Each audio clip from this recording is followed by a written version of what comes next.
My name is Shannon Vadnie. We are from St. Cloud, Minnesota, and I have children with primary immune deficiencies, and I'll be talking about my oldest son, a 15-year-old, who has hypogammaglobulinemia. And ours is a very typical story of diagnosis story, but his diagnosis is a little bit funnier. He actually got diagnosed because his younger brother was getting tested for a whole bunch of things, and they asked me if I had any other kids, and I said, yes, there's another one. Where is he right now? Well, he's been in the hospital for a few weeks. Let's get him tested too.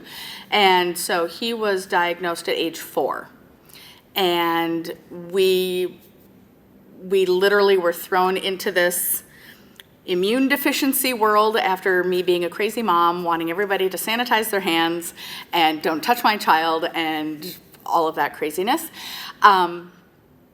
In 2006 is when he was diagnosed. We didn't find the Immune Deficiency Foundation until 2014. And it was an absolute turning point. Talk about coming to the light. I mean, all of the feelings of feeling alone, all of the feelings of not knowing who to talk to, what to do, how to react, how to survive, how to not let these diseases overrun your life. We just bawled the first night of our first conference. But when we talk about how this disease affects school and how this disease has affected relationships with teachers and fellow students, when my son was getting ready to go into preschool type settings, we were approaching schools and we're told that they were not prepared to deal with a child with AIDS. And every time I said, he does not have AIDS, acquired immune deficiency, he has a primary, he was born with it, his immune system doesn't work well, you are more dangerous to him than he is to you. Well, we're not equipped to deal with a child with AIDS. So we just check that school off.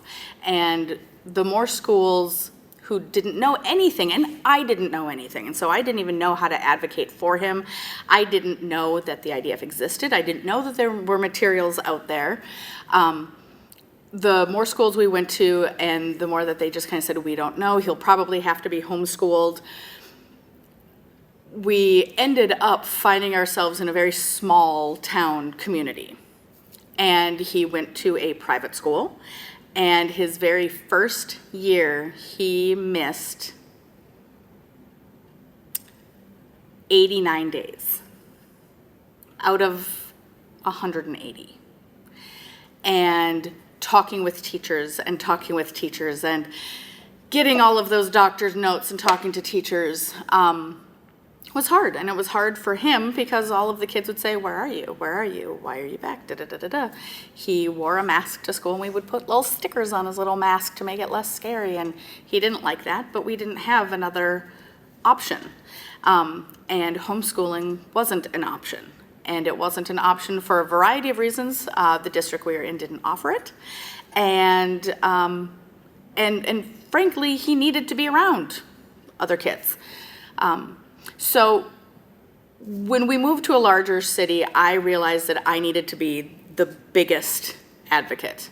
And I was a teacher for 15 years, but this was so new. There weren't clear things in place for an other health impaired IEP at the private school that he went to. There weren't clear things, and like I said, in 2014, when we found the IDF and found, oh my goodness, we can write a plan. All I had been doing is going and talking to his class and talking to his teachers, the week before school and the first week of school, and saying, he will miss school, we need to be talking and we need to be going back and forth. So for his teachers and I, we relied hard on emails. And okay, you just gave him 37 math problems. He wasn't there for a week. He's going to do 5 of them. If he gets them right, we're not going to do all of them. So being aware that your teachers aren't going to know what your kid is going through, being aware that the administration isn't going to know, and they're bound by some rules and some policies and some laws that dictate what they have to do to protect the integrity of the school and their curriculum and all that. So we would come in with stacks of paperwork from the doctors.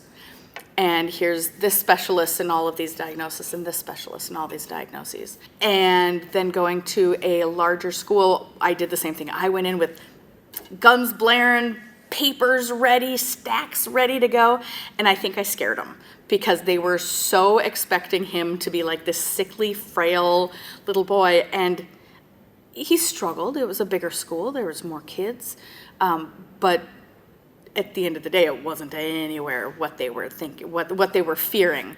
So and I think the biggest roadblock with schools is that these kids do look normal.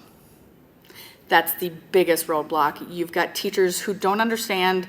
A note might come across their desk that the student has XYZ and might need some assistance, and then they look at this kid and he looks just fine. What do you mean?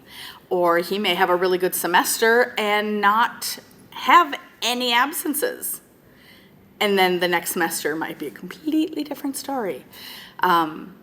So I have found personally that as soon as I discovered the IDF and those school books, little information package for schools, that was the game changer for us.